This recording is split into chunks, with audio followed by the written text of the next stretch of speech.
नमस्कार प्यारे साथियों, स्वागत करते हैं हम आप सभी का अपने इस यूट्यूब चैनल पर। जैसा कि हमने आपसे वादा किया था कि पीटी 365 का जो पॉलिटी सेशन है वो जल्द ही लाने वाले हैं, तो लगभग नोट्स बनकर तैयार हो गया है। और आज हम एक टॉपिक से शुरुआत करेंगे और जो हमारा पहला टॉपिक होने वाला है वो है इलेक्शन का मुद्दा। तो आप देखिए कि इसके अंतर्गत बहुत सारे टॉपिक्स दिए गए हैं, तो एक-एक करके हम वो सारे टॉपिक कवर करेंगे और आपके राइट हैंड साइड में पॉइंटर्स के फॉर्म में जो भी इम्पोर्टेंट फैक्ट्स हैं एग्जामिनेशन के लिए वो हमने हाईलाइट कर दिए हैं, मेंशन कर दिए हैं। बस एक बार इसे आपको सुनना है और एक देख लेना है, तो चीज़ें आपको याद भी हो जाएँगी और आप क्वेश्चन को अच्छे तरीके से अटेम्प्ट भी कर सकेंगे, अगर इन टॉपिक से रिलेटेड कोई क्वेश्चन आता है तो। तो आप देख सकते हैं पहला टॉपिक साइमल्टेनियस इलेक्शन है, दूसरा आप देखिए यहाँ पर स्टेट इलेक्शन कमीशन है, तीसरा आपका डिलिमिटेशन कमीशन है। वैसे ही करके पूरा जो टॉपिक है वो कंपाइल किया गया है। इसका करने का मकसद यही है कि आप ज़्यादा बल्कि पीडीएफ को ना पढ़ें, जो इम्पोर्टेंट फैक्ट्स हैं बस उन्हीं को देख ले तो ज़्यादा सही होगा। वैसे भी पॉलिटी में स्टैटिक पोर्शन से ज़्यादा क्वेश्चन आते हैं रेदर देन द डायनेमिक, तो हमने इसको स्टैटिक प्लस डायनेमिक का मिश्रण किया है। जहां पर भी डायनेमिक फैक्ट्स हैं उसे हम कवर करेंगे।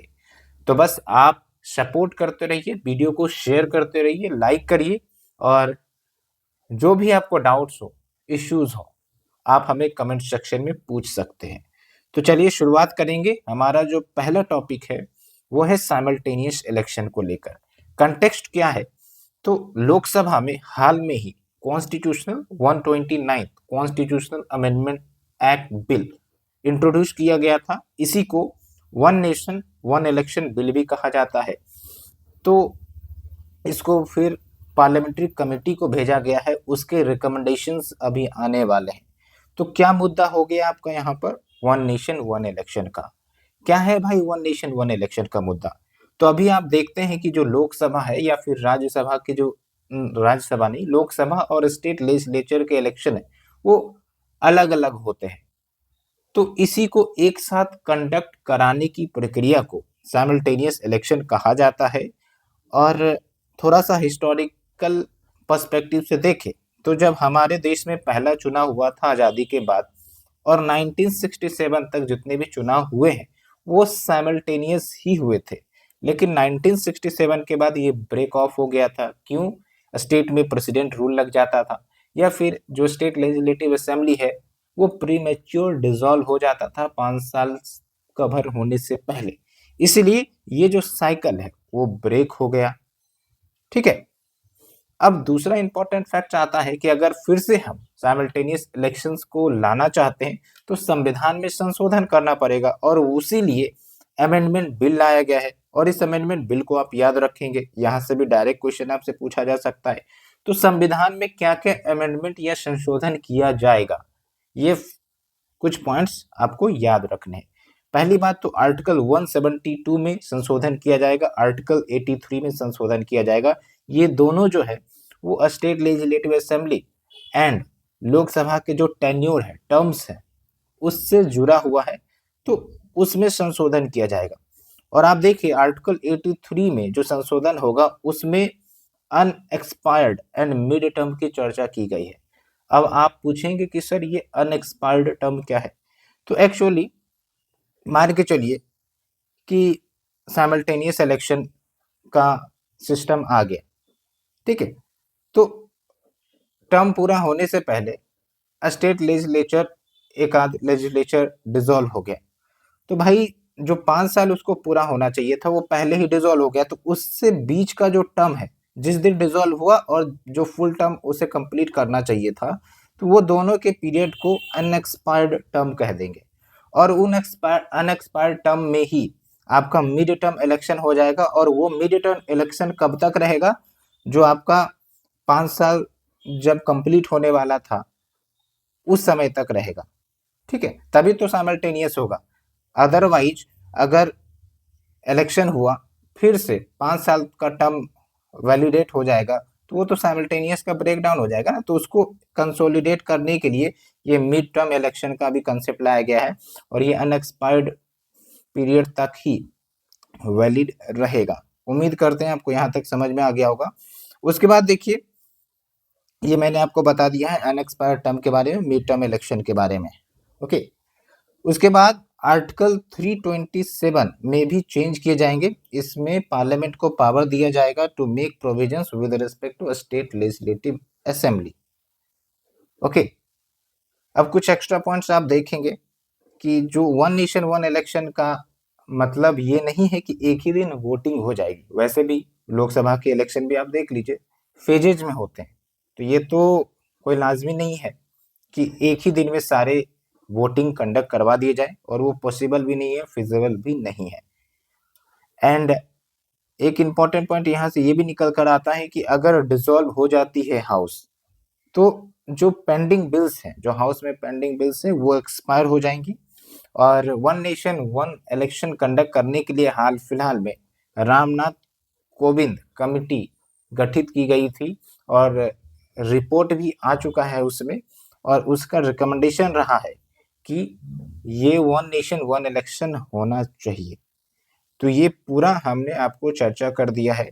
अब थोड़ा सा आप रिकॉल करिए कि अमेंडमेंट का जो प्रोसीजर है हमारे संविधान में, संविधान को लेकर, वो क्या है, स्पेशल मेजोरिटी क्या है, सिंपल मेजोरिटी क्या है। थोड़ा सा आप हमें कमेंट सेक्शन में बताइए, पॉज करके आप अमेंडमेंट के टॉपिक में जाइए और उसे देखिए। तो पहला टॉपिक आपका खत्म हो गया मात्र 3 से 4 मिनट में। उम्मीद करते हैं आपको समझ में आ गया होगा। चलिए अब हम चलते हैं दूसरे टॉपिक की तरफ, जो कि आसान टॉपिक है। जनरली क्वेश्चन नहीं पूछे जाते हैं, लेकिन चूंकि मैगजीन में कवर है तो हम इसे कवर करेंगे। State election commission. जैसे आप देखिए, हमारे देश में जो नेशनल इलेक्शन है या फिर स्टेट लेजिस्लेचर का इलेक्शन है, वो election commission of India conduct करवाती है। उसी प्रकार से आप सुनते होंगे कि म्यूनिसिपैलिटीज या फिर पंचायती राज के इलेक्शन जब होते हैं, तो उसके लिए भी एक संस्था या इंस्टीट्यूशन होता है। तो वो इंस्टीट्यूशन जो इलेक्शंस को करवा रही है, म्यूनिसिपैलिटीज या लोकल सेल्फ गवर्नमेंट के इलेक्शन को, वो ड्यूटी दी गई है स्टेट इलेक्शन कमीशन को। अब ये स्टेट इलेक्शन कमीशन क्या कॉन्स्टिट्यूशनल है या स्टेट्यूटरी है? कॉन्स्टिट्यूशनल है, क्योंकि इसको 73rd and 74th constitutional amendment act जब लाया गया था, तो उसके कुछ आर्टिकल्स में इसे मेंशन किए गए हैं। और आप जब 73rd एंड 74th के टॉपिक को पढ़ेंगे, पंचायती राज टॉपिक को पढ़ेंगे, तो आपको वहां पर अच्छे से मिल जाएगा। ठीक है, कंटेक्स्ट उतना इंपॉर्टेंट नहीं है, इसलिए मैंने लिखा नहीं। क्या कुछ फंक्शन होते हैं स्टेट इलेक्शन कमीशन के, तो आप देख लीजिए। लोकल बॉडीज जो आपके पंचायती हैं या फिर म्यूनसिपैलिटीज है, उससे रिलेटेड जो कॉन्स्टिट्यूएंसीज हैं, उसकी डिलिमिटेशन करना। क्या है डिलिमिटेशन, हम आने वाले टॉपिक में चर्चा करेंगे। साथ के साथ जो इलेक्टोरल रोल्स है, यानी कि वोटर लिस्ट है, उसको अपडेट करना, जिनका नहीं है उसको बनवाना, along with deciding the disputes related to the election, as well as जो SC ST या OBC कम्युनिटीज हैं, इनके लिए कौन से कॉन्स्टिट्यूएंसीज के लिए रिजर्वेशन दिए जाएं, उसको भी ये डिसाइड करते हैं। बस इतना ही सिंपल सा आपको कंसेप्ट याद रखना है। बाकी हम आने वाले समय में एक PDF आपको प्रोवाइड कर देंगे, जहां पर बहुत सारे स्टेट्यूटरी कॉन्स्टिट्यूशनल बॉडीज के समरी एक साथ आपको मिल जाएंगे, तो वहां से भी चीजें आप समझ सकेंगे। फिर देखिए, कुछ रिकॉल करना है आपको कि स्टेट लेजिस्लेचर का इलेक्शन और लोकसभा का इलेक्शन कौन कंडक्ट करवाता है, वाइस प्रेसिडेंट, प्रेसिडेंट का इलेक्शन कौन कंडक्ट करवाता है। थोड़ा सा जल्दी हम रिकॉल करके बताइए। उसके साथ साथ आप हमें बताइए कि जो भी ये इलेक्शंस कंडक्ट करवाते हैं, तो उनके अन्य क्या फंक्शंस हैं। और चूंकि अब आपको पता भी चल जाएगा, वैसे जो आपके चीफ इलेक्शन कमिश्नर हैं, ठीक है, जो कि इलेक्शन कमीशन ऑफ इंडिया को हेड करते हैं, तो सुप्रीम कोर्ट ने एक फैसला सुनाया था रिगार्डिंग देयर अपॉइंटमेंट, कि उनकी अपॉइंटमेंट जो है एक सिलेक्शन कमिटी के आधार पर होनी चाहिए थी। तो उस सिलेक्शन कमिटी में कौन कौन से सदस्य होते हैं जो रिकमेंड करेंगे प्रेसिडेंट को कि हाँ, इन्हीं व्यक्ति को CEC के रूप में नियुक्त होना चाहिए। और बाद में इसी ऑर्डर को वैलिडेट करने के लिए पार्लियामेंट ने एक ऑर्डर भी जारी किया था। तो जल्दी से आप 3 सदस्य के नाम आप हमें बताइए। और यूपीएससी के 2024 के पेपर में ये क्वेश्चन पूछा गया था। सो दूसरा टॉपिक भी समाप्त हुआ 10 मिनट में। चलिए अब हम चलते हैं तीसरे टॉपिक की तरफ, डिलिमिटेशन कमीशन। मैंने आपको बताया था कि ये आपको आगे पढ़ना है, तो थोड़ा सा हम बेसिक में चलेंगे, लेकिन सबसे पहले कंटेक्स्ट हम जान लेते हैं। तो सुप्रीम कोर्ट, उन्होंने किशोर चंद्र राठौड़ केस यहाँ पर देखिए, उसमें एक निर्णय दिया कि जो कॉन्स्टिट्यूशनल कोर्ट है, संवैधानिक court, high court, supreme court, ये डिलिमिटेशन कमीशन के ऑर्डर्स को रिव्यू कर सकते हैं। अब क्या है भैया ये डिलिमिटेशन कमीशन, और ये क्यों गठित किया जाता है, थोड़ा सा हम इसको डिटेल में समझेंगे। देखिए, आप देखते हैं कि स्टेट लेजिस्लेचर की सीट्स हैं या फिर जो लोकसभा के सीट्स हैं, वो डिफाइंड होते हैं, उन्हीं को हम टेरिटोरियल कंस्टिट्यूएंसी कह देते हैं। जैसे 2024 का जो चुनाव हुआ था लोकसभा का, 543 सीट्स पर हुई थी, तो 543 543 कंस्टिट्यूएंसीज कहलाते हैं, ठीक है। लेकिन आप समझिए कि ये जो 543 कंस्टिट्यूएंसीज हैं, ये बहुत पहले से ही चलते आ रहे हैं और पॉपुलेशन तो बढ़ता जा रहा है। ऐसे में जो रिप्रेजेंटेटिव है, वो अपनी कॉन्स्टिट्यूएंसी के पॉपुलेशन को, वोटर के इंटरेस्ट को सही से रख नहीं पाएंगे, इसलिए समय समय पर डिलिमिटेशन करने की जरूरत होती है। तो डिलिमिटेशन का सिंपल सा मतलब हुआ रीएडजस्टमेंट ऑफ द सीट्स या टेरिटोरियल कंस्टिट्यूएंसी ऑफ लोकसभा या स्टेट लेजिस्लेटिव असेंबली। मैं यहाँ पर म्युनिसिपैलिटीज या लोकल सेल्फ गवर्नमेंट की बात नहीं कर रहा हूँ, ठीक है। तो उसके लिए एक अथॉरिटी तो होगी, तो क्या वो अथॉरिटी कौन है, तो वो है आपका डिलिमिटेशन कमीशन। अब अगला सवाल आप पूछिए, क्या ये कॉन्स्टिट्यूशनल है या स्टेट्यूटरी है, तो भाई ये स्टेट्यूटरी है, क्योंकि पार्लियामेंट ने पावर दी गई है संविधान की तरफ से कि वो कंस्टिट्यूट करेंगे डिलिमिटेशन कमीशन को, वो कंस्टिट्यूट करेंगे। संविधान में डिलिमिटेशन कमीशन कंस्टिट्यूटेड नहीं है, पार्लियामेंट कंस्टिट्यूट करेगी। यहाँ पर आप देखिए article 82 talks about delimitation and the authority as setup by parliament via law. तो कानून पास करके पार्लियामेंट से ये डिलिमिटेशन कमीशन को सेटअप किया जाएगा। और अगर हम हिस्टोरिकली देखें तो अभी तक 4 डिलिमिटेशन कमीशन कॉन्स्टिट्यूट किए गए हैं, और इनके जो फैसले हैं, जो निर्णय ये देंगे कि भाई हाँ इस स्टेट के लिए इतने कॉन्स्टिट्यूएंसीज निर्धारित होने चाहिए, ठीक है, तो ये सब जो फैसले आएंगे वो फाइनल है एंड अनचैलेंजेबल है इन द कोर्ट। अब यहाँ पर देखिए कन्फ्लिक्ट में आ गया, सुप्रीम कोर्ट ने तो बोला कि भाई रिव्यू कर सकते हैं, जबकि यहाँ पर क्या बोला जा रहा है, अनचैलेंजेबल इन द कोर्ट। तो कहीं ना कहीं ये डिस्प्यूटेड वाला इश्यू बन जाता है। तो यहाँ पर अगर यूपीएससी प्रीलिम्स में क्वेश्चन ये आता है एज पर द कॉन्स्टिट्यूशन, तो कॉन्स्टिट्यूशन में तो अनचैलेंजेबल बोला गया है, लेकिन अगर पूछा जाएगा as per the supreme court recent judgment, तो आप समझिए कि उसमें लिखेंगे कि डिलिमिटेशन कमीशन के जो ऑर्डर है वो रिव्यू किए जा सकते हैं। तो पॉइंट टू बी क्लियर हो गया होगा समझ में, ठीक है। अच्छे से क्वेश्चन पढ़ना है, तब जाकर आंसर करिए, तब आपकी जो सिली मिस्टेक है वो नहीं होगी। उसके बाद देखिए एक और पॉइंट्स है कि जो डिलिमिटेशन कमीशन वो जो अपना रिपोर्ट तैयार करती है, जो निर्णय देती है, तो वो निर्णय स्टेट लेजिस्लेटिव असेंबली में रखा जाता है। अगर स्टेट लेजिस्लेचर का डिलिमिटेशन हो रहा है तो लोकसभा में रखा जाएगा, अगर लोकसभा के सीट का डिलिमिटेशन हो रहा है तो। लेकिन जो हाउस है ना, जहां पर रखा जा रहा है, वो डिस्कशन कर सकते हैं, इसमें मॉडिफिकेशन परमिशेबल नहीं है। जो निर्णय आ गया वो आ गया, मॉडिफिकेशन नहीं कर सकते। ये भी एक इम्पॉर्टेंट पॉइंट है जो आपको याद रखना है प्रीलिम्स पर्पज से, ठीक है। अब हम चलते हैं रिकॉल सेशन पर, थोड़ा सा सुनिए बात को और रिकॉल करने का कोशिश करिए। जो डिलिमिटेशन है ना, वो होना तो चाहिए था कायदे से हर एक सेंसस के बाद 10-10 साल में, ये होता भी था, लेकिन एक संवैधानिक संशोधन से इसको रेस्ट्रिक्ट कर दिया गया एक पार्टिकुलर ईयर तक के लिए। तो वो पार्टिकुलर ईयर कौन सा है और वो संवैधानिक संशोधन कौन सा था जिसने इसे रेस्ट्रिक्ट किया, ये दोनों आपको बताना है। और अगर आपको नहीं पता है तो थोड़ा सा आप 84 और 87 कॉन्स्टिट्यूशनल अमेंडमेंट एक्ट के बारे में जानेंगे। कहाँ से आप पढ़ेंगे, तो एम लक्ष्मीकांत के टॉपिक से आप पढ़ेंगे। आपका जो भी डाउट है वो क्लियर हो जाएगा। तो जब हम कुछ बता रहे हैं आपको कि हाँ यहाँ से पढ़ना है, अगर आपका डाउट क्लियर नहीं है तो जस्ट अभी ही आप बुक खोलकर उस टॉपिक में जा सकते हैं और फिर पढ़ सकते हैं। तो इससे साथ के साथ आपका डाउट, इश्यूज, कंसर्न्स सब दूर हो जाएगा। उम्मीद करते हैं वीडियो पसंद आ रही होगी। चलिए चलते हैं अब हम तीसरे टॉपिक की तरफ। तीसरा टॉपिक और बिंदास जबरदस्त है, आसान टॉपिक है, रिलेट कर सकते हैं। ईवीएम का टॉपिक है, इलेक्ट्रॉनिक वोटिंग मशीन।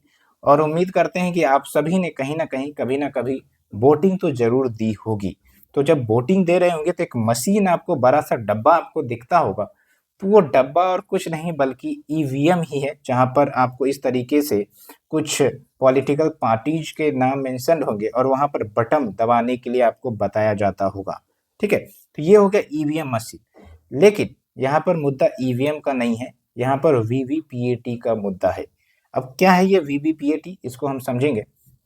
इसका फुल फॉर्म है voter verifiable paper audit trial. नाम से ही क्लियर हो रहा है कि भाई हमने जो वोट दिया ईवीएम में, अब वो तो मशीन है, क्या पता उस मशीन ने गलत रिकॉर्ड कर लिया हो, क्या पता उसमें कुछ सेटअप ऐसा कर दिया गया हो कि वो दिखा तो रहा है कि वोटिंग मैंने उसे दिया है, लेकिन एक्चुअल में वो दूसरे पार्टी को वोटिंग चला गया होगा। तो इस मुद्दे को सॉर्ट आउट करने के लिए एक सिस्टम विकसित किया गया, वही है आपका वीवीपीएटी का सिस्टम।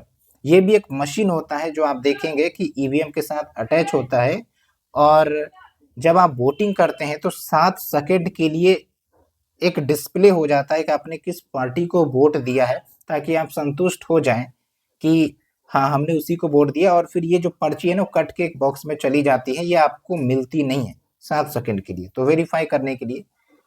वैसे भी आप देखेंगे कि जब भी इलेक्शन का मुद्दा आता है और इलेक्शन खत्म हो जाती है, जो पार्टी हार जाती है तो वो ईवीएम पर शक करने लगता है। तो जब ईवीएम आया तो पेपर बैलेट का सिस्टम खत्म ही हो गया था। तो बार बार ये कंसर्न रहता है वीवीपीएटी को लेकर, इसलिए सुप्रीम कोर्ट के पास ये मैटर गया था। ये बोला गया था कि अभी फिलहाल जो कुछ ही कंस्टिट्यूएंसीज में वीवीपीएटी का ईवीएम के साथ वेरिफिकेशन होता है, उसको सभी ईवीएम के साथ कर दिया जाए, सभी कंस्टिट्यूएंसी के लिए कर दिया जाए। आप देखिए यहाँ पर तो सुप्रीम कोर्ट ने बोला कि भाई ये फीजिबल नहीं है। ठीक है, तो इस प्ले को या रिक्वेस्ट को डिसमिस कर दिया गया सुप्रीम कोर्ट के द्वारा, यही कंटेक्स्ट है। अब थोड़ा सा हम ईवीएम के हिस्ट्री पर चले जाते हैं। तो आप देखिए पहली बार 1982 में फर्स्ट टाइम यूज हुआ केरला में ईवीएम सिस्टम, बाय इलेक्शन में। केरला के बाय इलेक्शन में एक होता है इलेक्शन, पूरा कॉन्स्टिट्यूएंसी का बाय इलेक्शन होता है आपका कि कुछ सीट जहां पर वैकेंट हो गए वहां पर हम इलेक्शन करवा दे। उसके बाद 2004 में ईवीएम लोकसभा में और बाकी सारे जो स्टेट लेजिस्लेचर के इलेक्शंस है उन सब जगहों पर यूज होने लगा फुल्ली। फिर आता है वीवीपीएटी का कंसेप्ट। आप देखिए 2004 के बाद डायरेक्ट 2013 में वीवीपीएटी के सिस्टम को इंट्रोड्यूस किया गया।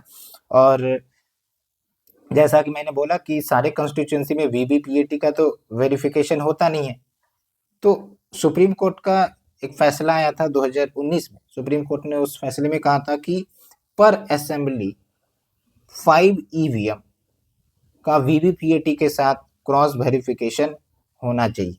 तो इसी को फॉलो किया जाता है। ठीक है, इसलिए कभी कभी जो हारने वाले पॉलिटिकल पार्टी है वो कंसर्न्स रेज करते रहते हैं कि भाई वीवीपीएटी और ईवीएम का पूरा क्रॉस वेरिफिकेशन होना चाहिए। अब कुछ अन्य पॉइंट्स आपको ध्यान रखने हैं ईवीएम के बारे में। ये बैटरी से चलती है और बूथ कैप्चरिंग प्रोबेबली पॉसिबल नहीं है। उसके बाद इसको हम रीप्रोग्राम भी नहीं कर सकते। एक बार इसकी जो प्रोग्रामिंग कर दी गई है वो दोबारा फिर अल्टर नहीं किया जा सकता, अदरवाइज मशीन ही काम नहीं करेगा। ये पूरा टॉपिक आपका खत्म होता है। अब थोड़ा सा स्थिर से बैठिए, प्यार के साथ, मुस्कुराहट के साथ, और रिकॉल करने का प्रयास करिए कि जो इलेक्शन कमीशन ऑफ इंडिया है वो किन किन बॉडीज के लिए इलेक्शन कंडक्ट करता है। हालांकि मैंने पिछले टॉपिक में आपको बता ही दिया है। साथ के साथ ये भी बताइए कि अगर लोकसभा के इलेक्शन या फिर स्टेट लेजिस्लेटिव असेंबली के इलेक्शन में कुछ डिस्प्यूट्स हो गई हो, ठीक है, तो उस डिस्प्यूट्स को रिजोल्व करने के लिए जो कैंडिडेट है या वोटर है वो कहाँ जाएंगे। तो ये 2-3 पॉइंट्स आपको बताना है। आंसर में मेंशन करनी है, ताकि और भी जो लोग हैं जिनको पता नहीं है वो अवेयर हो जाए। तो कम से कम ये ड्यूटी तो आप जरूर करिए, कमेंट करिए प्यार से मोहब्बत से, हम ऐसे ही आपकी मदद करेंगे। So now we are moving to the next topic, जो है आपका मॉडल कोड ऑफ कंडक्ट। ठीक है, ये सारा जो मुद्दा देख रहे हैं हम वो इलेक्शन के ही टॉपिक से जुड़ा हुआ है। कारण वही है कि 2024 में लोकसभा का इलेक्शन हुआ था और यूपीएससी इन सब टॉपिक से क्वेश्चन पूछती है, इसलिए थोड़ा सा हम प्रॉपर वेटेज भी आपको देते चल रहे हैं। तो चलिए हम कंटेक्स्ट की तरफ चलते हैं। इलेक्शन कमीशन ऑफ इंडिया ने डायरेक्टिव्स इशू किया था क्यों पूछ रहे हैं, बोल रहे हैं क्योंकि 2024 का इलेक्शन खत्म हो चुका है। उस डायरेक्टिव में ये बोला गया था कि जो पॉलिटिकल पार्टीज है, कैंडिडेट है, वो सोशल मीडिया को इफेक्टिवली यूज करे, वहां पर जाति धर्म के नाम पर भ्रम ना फैलाएं, लोगों में डिस्टर्बेंसेस क्रिएट ना करे, और मॉरल कोड ऑफ कंडक्ट भी तो यही कहता है। ठीक है, तो सिंपली बोला गया था कि सोशल मीडिया प्लेटफॉर्म पर भी मॉरल कोड ऑफ कंडक्ट को फॉलो करना है। तो अगर हम बात करें क्या है कंसेप्ट भाई मॉडल कोड ऑफ कंडक्ट, तो गाइडलाइंस है, दिशा निर्देश है। जैसे आप कोई कंपनी में कार्य करते तो आपको कुछ दिशा निर्देश का पालन करना पड़ता है ना, या फिर कोई यूपीएससी का फॉर्म भर रहे हैं तो कुछ गाइडलाइंस का पालन करना पड़ता है। तो भाई इलेक्शन हो रहा है इतने बड़े देश में, तो गाइडलाइंस तो होगी ना, तो वो guidelines election commission of India he release करती है, जो पॉलिटिकल पार्टीज एंड कैंडिडेट्स के बिहेवियर को मॉनिटर करती है जब तक इलेक्शन ना हो जाए। और उम्मीद ये होता है कि फ्री एंड फेयर इलेक्शन हो। ठीक है, अब कोई जाति धर्म के नाम पर कुछ भी बोलकर वोट हासिल कर लेगा तो भाई फ्री एंड फेयर नहीं हुआ ना, फ्री तो छोड़िए फेयर नहीं हुआ। तो इसलिए गाइडलाइंस लाई जाती है, और इस सब को करने के लिए जो पावर मिला है इलेक्शन कमीशन ऑफ इंडिया को, आर्टिकल 324 के अंतर्गत मिला हुआ है 324। अब 324 क्या है, जल्दी से बुक खोलिए, आर्टिकल्स खोलिए और देखिए कि क्या लिखा हुआ है, इससे आप और ज्यादा कंठस्थ हो जाएंगे आर्टिकल्स को याद रखने में। ठीक है, अब ये मॉडल कोड ऑफ कंडक्ट कब लागू हो जाती है और कब तक रहती है, तो जब इलेक्शन डेट घोषित किया जाता है इलेक्शन कमीशन के द्वारा, जैसे आज घोषित कर दिया गया कि भाई फलाने 5 फेब को इलेक्शन होने वाला है, तो इलेक्शन डेट घोषित हो गया। उसके बाद से जब तक रिजल्ट अनाउंस ना हो जाए ना, जब तक रिजल्ट अनाउंस ना हो जाए तब तक ये मॉडल कोड ऑफ कंडक्ट लागू होता है, ये ध्यान रखेंगे। अभी देखिए दिल्ली में इलेक्शन होने वाले, तो आप मॉडल कोड ऑफ कंडक्ट को लागू होते हुए आराम से देख रहे होंगे। ऐसे ही रिलेट करना है आपको, प्रैक्टिकल और थ्योरी जब तक आप रिलेट नहीं करिएगा सीख नहीं पाइएगा, दिमाग में ज्यादा समय तक रह नहीं पाएगा।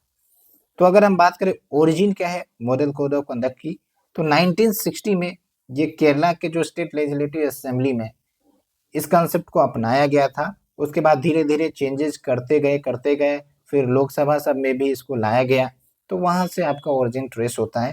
हालांकि इस पर कोई क्वेश्चन पूछने की संभावना नहीं है, तो आपको ज्यादा दिमाग नहीं लगाना है। कुछ इंपॉर्टेंट फैक्ट आपको ध्यान रखना है कि भले ही मॉडल कोड ऑफ कंडक्ट क्या है, गाइडलाइंस है, लेकिन इसको लीगली इन्फोर्स नहीं किया जाता है क्योंकि स्टेटूटरी वर्किंग नहीं है, कोई लॉ या कानून नहीं है जो मॉडल कोड ऑफ कंडक्ट को लीगली इंप्लीमेंट करे कि अगर कोई वायलेट करेगा तो उसको हम सजा दे देंगे, ये सजा है, ये क्राइम है, ये ऑफेंस है। ऐसा कुछ भी नहीं है, इसलिए प्रोसिक्यूट भी नहीं किया जाता है। इसलिए आप देखेंगे या तो जो पार्टीज इन पावर है या फिर जो स्ट्रॉन्ग पार्टीज है वो इसका उल्लंघन भी करते हैं, तो फिर भी ज्यादा कुछ नहीं किया जा पाता है इलेक्शन कमीशन ऑफ इंडिया के द्वारा। फिर एक क्वेश्चन जो पूछा जा सकता है कि कौन कौन सी गतिविधियां या एक्टिविटीज प्रोहिबिटेड है अगर model code of conduct enforce हो जाता है। तो आप देखिए कोई भी पॉलिसी या प्रोजेक्ट या स्कीम अनाउंस नहीं किया जाएगा, ऐसे में तो भाई वोटिंग बिहेवियर प्रभावित हो जाएंगे ना। सिंपली आप ऐसे भी याद रख सकते हैं कि कोई भी घटनाक्रम या पॉलिसी जो वोटिंग बिहेवियर को प्रभावित करता है तो वो सब नहीं होगा। जैसे आप देखिए एडवर्टाइजिंग को भी अवॉइड करते हैं at the cost of public exchequer. पता चला जो रूलिंग गवर्नमेंट तो एक्स्ट्रा एज में आ जाएंगी ना, पैसे का इस्तेमाल करके पूरा प्रचार प्रसार हो रहा है। फिर आप देखिए holding public meeting during 48 hours period before the hour fix for closing of poll, ये इंपॉर्टेंट है, याद रखना है। फिर देखिए जो मिनिस्टर्स या कैंडिडेट है वो कोई भी ग्रांट सैंक्शन नहीं कर सकते from the discretionary fund. Discretionary fund वो फंड होता है जो गवर्नमेंट है उसके डिस्क्रिशन पर निर्भर करता है कि वो किसको फंड देना चाहते हैं, किसको नहीं। तो ये कुछ पॉइंट्स आपको याद रखना है, हालांकि आप एलिमिनेट कर पाएंगे, सिंपल सिंपल सा पॉइंट है ये। तो ये भी टॉपिक आपका खत्म, हाफ एन आवर हो चुका है। चलिए चलते हैं लोकसभा इलेक्शन की तरफ। और ये क्यों न्यूज में रहा है, चर्चा में रहा है, कारण तो आपको पता ही है, 2024 का इलेक्शन। तो कैसे ये लोकसभा का इलेक्शन होता है, थोड़ा सा हम इस पर चर्चा करते हैं। देखिए, हमारे देश में लोकसभा की सीट्स की बात करें तो 543 सीट्स पर चुनाव हुए थे। ठीक है, 543 पर चुनाव हुए थे। तो ये 543 क्या है, टेरिटोरियल कॉन्स्टिट्यूएंसी है। तो इसका मतलब ये हुआ कि जो पूरा देश है हमारा वो टेरिटोरियल कॉन्स्टिट्यूएंसीज में डिवाइडेड है। ठीक है, और जो टेरिटोरियल कॉन्स्टिट्यूएंसी है उससे आप देखेंगे कि एक ही इलेक्टेड रिप्रेजेंटेटिव होंगे। जो भी कैंडिडेट जीत गया है उस टेरिटोरियल कॉन्स्टिट्यूएंसी से, वही उसको रिप्रेजेंट करता है, 2 या 3 तो होंगे नहीं। ओके, और जो कैंडिडेट्स की चुनाव होती है, जो वो जीत के आते हैं, तो क्या सिस्टम को फॉलो किया जाता है, तो first past the post system. क्या है ये फर्स्ट पास्ट द पोस्ट? तो इसमें क्या है कि मान के चलिए एक टेरिटोरियल कॉन्स्टिट्यूएंसी है, उससे 2 कैंडिडेट्स लड़ रहे हैं उस कॉन्स्टिट्यूएंसी के लिए। अब वोटिंग हुआ, अब वोटिंग में ए कैंडिडेट को 100 वोट मिला और बी कैंडिडेट को 101 वोट मिला। तो एक भी वोट ज्यादा मिल गया ना दूसरे कैंडिडेट से, तो वो विनर हो जाएगा। यही है first past the post system, और इसमें कोई मिनिमम वोटिंग रिक्वायरमेंट की जरूरत नहीं होती है। दूसरा होता है आपका single transferable vote, proportional representation वाला, वो भी हम आगे देखने वाले, वो भी एक टॉपिक है, तो आप चिंता ना करें, वो भी कवर करवाएंगे। ठीक है, तो समझ में आ गया आपको। और इलेक्शन से जुड़े जो टॉपिक है वो पार्ट 15 में दिए गए हैं, क्योंकि इस बार यूपीएससी ने पार्ट से भी क्वेश्चन पूछा था, तो इसको भी नहीं बोलेंगे, पार्ट्स को रखना पड़ेगा याद आपने। ठीक है, बाकी अगर हम फैक्ट्स की बात करें तो जो ड्यूरेशन है लोकसभा इलेक्शन का या स्टेट लेजिस्लेटिव असेंबली का 5 साल होता है। और अगर प्रीमेच्योर डिसोल्यूशन होना है तो कौन करेगा, ये पावर प्रेसिडेंट के हाथ में है, और प्रेसिडेंट प्रीमेच्योर डिसोल्यूशन करेगी। प्रीमेच्योर मतलब क्या, टर्म से पहले भी डिसॉल्व हो सकता है, लेकिन aid and advice of the council of minister जरूरी है। कुछ एक्सेप्शनल केसेस में प्रेसिडेंट काउंसिल ऑफ मिनिस्टर की एड एंड एडवाइस लिए बिना भी डिसॉल्व कर सकता है। अब सरकार की बहुमत ही नहीं रही, तब तो भाई डिसॉल्व तो हो ही जाएगा ना, प्रेसिडेंट ही करेगा।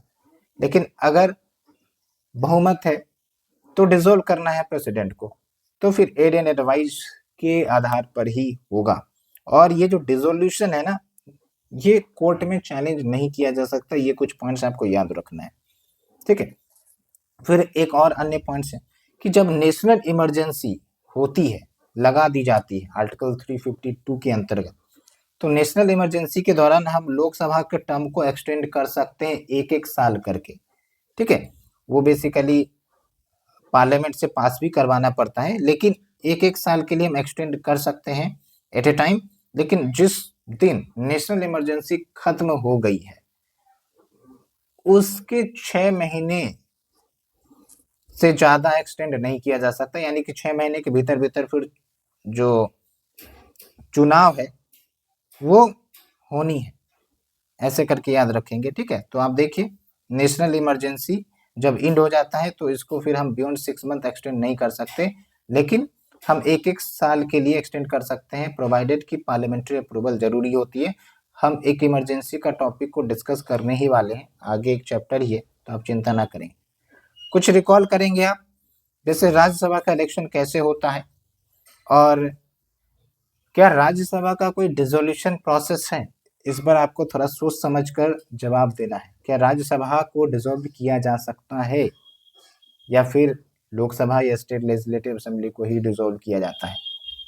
तो रिकॉल करिए, अगर नहीं याद आ रहा है तो पार्लियामेंट के चैप्टर में जाइए, राज्यसभा का टॉपिक देखिए, और फिर वहां से आप पढ़ के आप हमें कमेंट सेक्शन में बता सकते हैं कि क्या ये होता है डिसॉल्व या नहीं।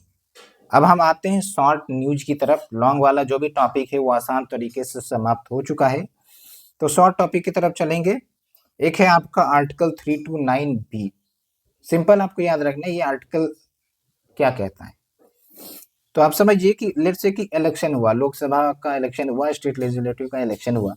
अब किसी कॉन्स्टिट्यूएंसी में बूथ कैप्चरिंग हो गई, ठीक है, या फिर ईवीएम सही से फंक्शन नहीं किया लेकिन फिर भी रिजल्ट डिक्लेयर कर दिया गया, तो ऐसे मुद्दे कौन सुनेगा? तो इसके लिए इलेक्शन पिटीशन फाइल करना पड़ेगा वोटर को या कैंडिडेट जो उस कॉन्स्टिट्यूएंसी से खड़ा हो रहा है, ठीक है, इलेक्शन पिटीशन फाइल करना पड़ेगा। अब दूसरा क्वेश्चन आता है कि कहां पर फाइल किया जाएगा, तो हाई कोर्ट में, क्योंकि ये हाई कोर्ट के ओरिजिनल जुरिडिक्शन में आता है और हाई कोर्ट से सहमति नहीं है, संतुष्ट नहीं है इनके फैसले से, तो फिर सुप्रीम कोर्ट में भी अपील किया जा सकता है। तो कौन फाइल कर सकता है इलेक्शन पिटीशन? तो कोई भी कैंडिडेट या फिर इलेक्टर वो फाइल कर सकता है। और इलेक्टर का मतलब क्या होता है? जो उस कॉन्स्टिट्यूएंसी में वोट देने के लिए एलिजिबल है, वही है इलेक्टर। सिंपली आप कहिए तो वोटर, ठीक है। तो ये पूरा जो है आर्टिकल 329B जो इलेक्शन डिस्प्यूट के मैटर से रिलेटेड है। अगर एक लाइन में क्वेश्चन आता है तो आप डायरेक्ट टिक मार देंगे। फिर है आपका नॉमिनेशन इन इलेक्शन। अब इसको समझने के लिए एक सिंपल एग्जांपल देते हैं कि भाई जब आप कोई भी एग्जाम फॉर्म भरते हैं, ठीक है, एग्जाम देने है आपको, तो एग्जाम फॉर्म भरना पड़ेगा, तभी तो सब कुछ डिटेल्स आपका होगा गवर्नमेंट की अथॉरिटी के पास, उसके बाद एडमिट कार्ड जनरेट होगा, ठीक है। तो उसी प्रकार से अब इलेक्शन लड़ना है किसी कैंडिडेट को, तो कुछ ना कुछ पेपर तो उसे फाइल करना पड़ेगा, फिलअप करना पड़ेगा, वही है नॉमिनेशन पेपर। किसी भी कैंडिडेट को चुनाव लड़ना है तो नॉमिनेशन पेपर फाइल करना पड़ेगा। सिंपल सा मतलब है, समझ गए होंगे। अब ये नॉमिनेशन फाइल करने की जो भी सिस्टम है, प्रोविजंस है, वो रिप्रेजेंटेशन ऑफ पीपल एक्ट 1951 में बताई गई है। एंड इसमें दो चीजें आती है, एक ये कि अगर पॉलिटिकल पार्टी रिकॉग्नाइज्ड है, ठीक है, रिकॉग्नाइज्ड का मतलब क्या हुआ कि या तो वो स्टेट पार्टी है या फिर नेशनल पार्टी है, तो कैंडिडेट को नॉमिनेशन फाइल करने के लिए सिर्फ एक प्रपोजर की जरूरत पड़ेगी। प्रपोजर मतलब जो प्रपोज करे कि हाँ हम इस कैंडिडेट को नॉमिनेशन के लिए प्रपोज कर रहे हैं इस कंस्टिट्यूएंसी के लिए।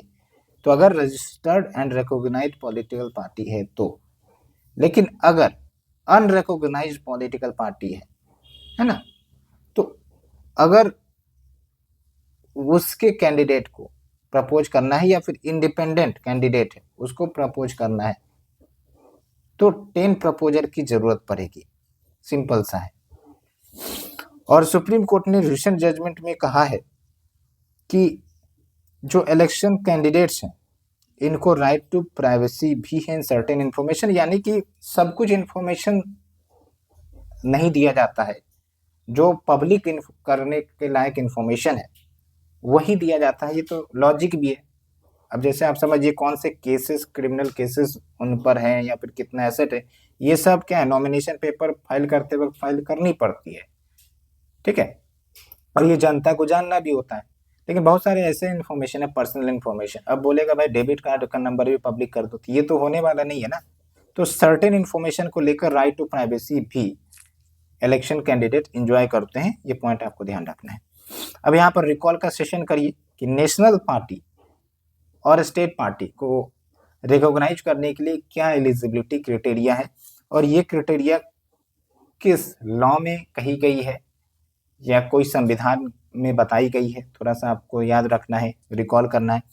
अगर नहीं याद आ रहा है तो पॉलिटिकल पार्टी का एक चैप्टर है एम लक्ष्मीकांत में, तो वहां पर जाके आप इसे रिकॉल कर सकते हैं, ठीक है। तो उम्मीद करते हैं आपको जो टॉपिक है अच्छे से समझ में आ रही है।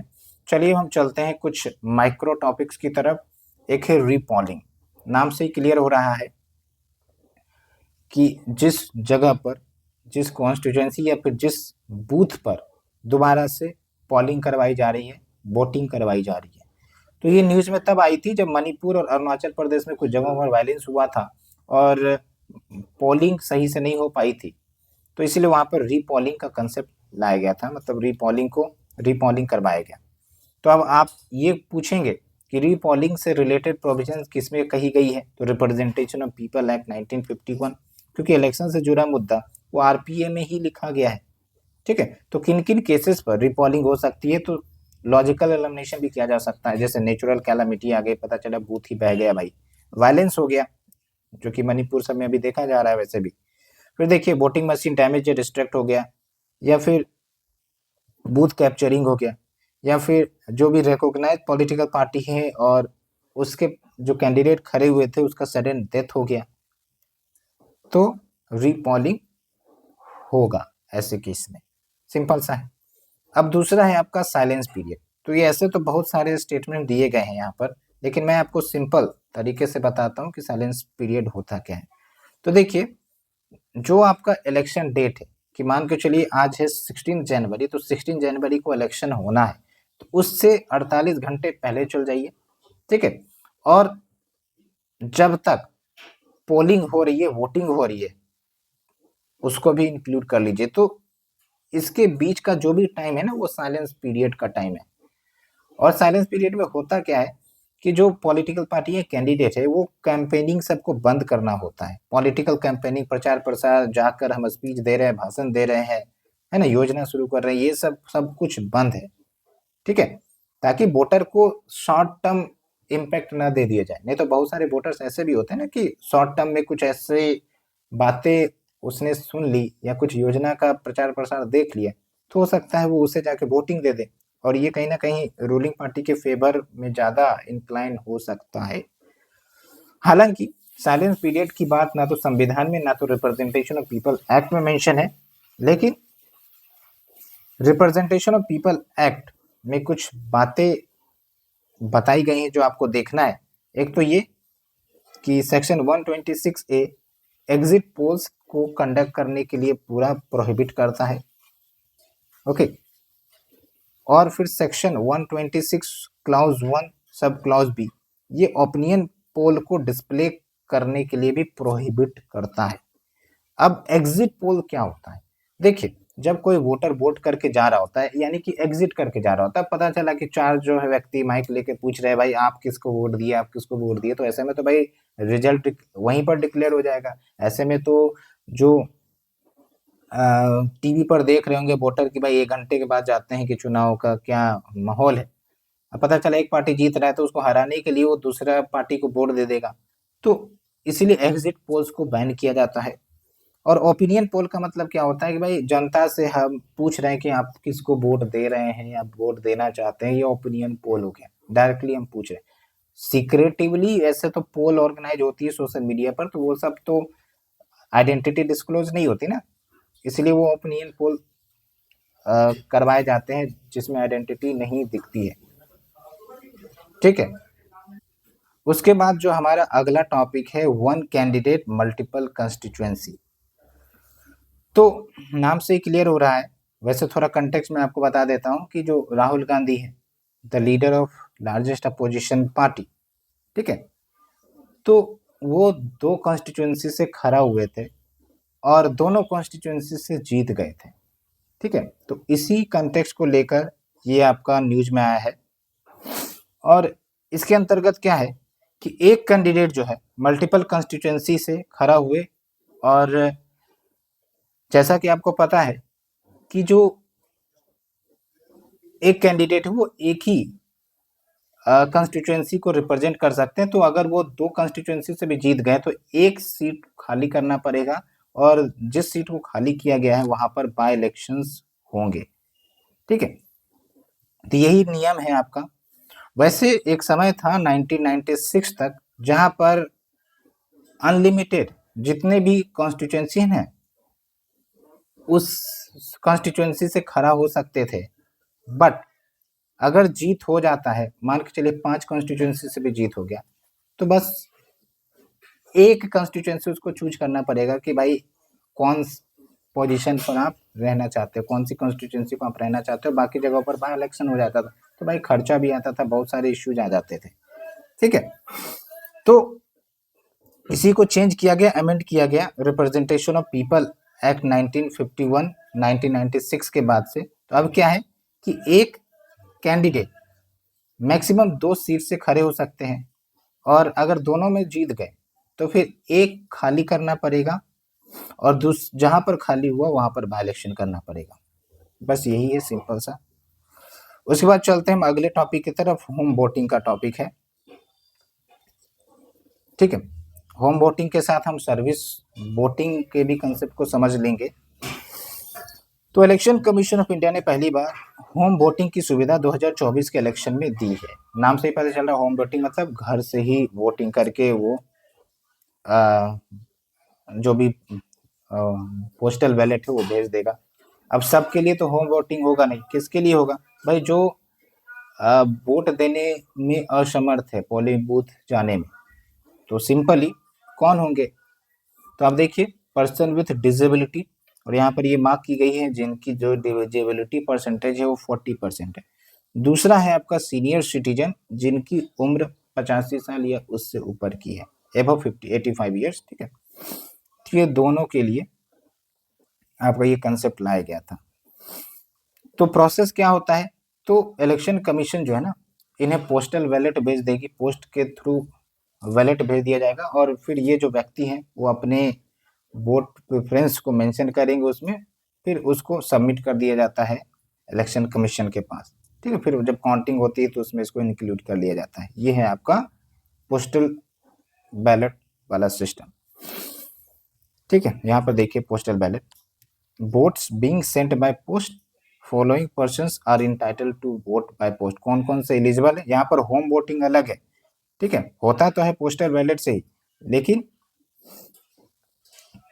और जो आपके पोस्टल बैलेट्स के लिए एलिजिबल है, एक तो है आपका सर्विस वोटर, और एक है जो इलेक्शन ड्यूटी पर है और उस अपनी कंस्टिट्यूएंसी में नहीं है, तो उनके लिए भी एलिजिबल है।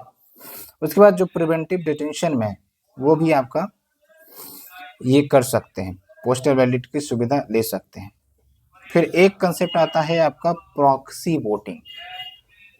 तो प्रॉक्सी वोटिंग में क्या है कि जो कैंडिडेट है, जो वोटर है, कैंडिडेट नहीं, जो वोटर है, वो अपनी कॉन्स्टिट्यूएंसी में उपलब्ध तो नहीं है, लेकिन वो चाहते हैं कि भाई मेरी कॉन्स्टिट्यूएंसी में हम वोट दे, तो वो तो वहां जाकर नहीं दे पा रहे।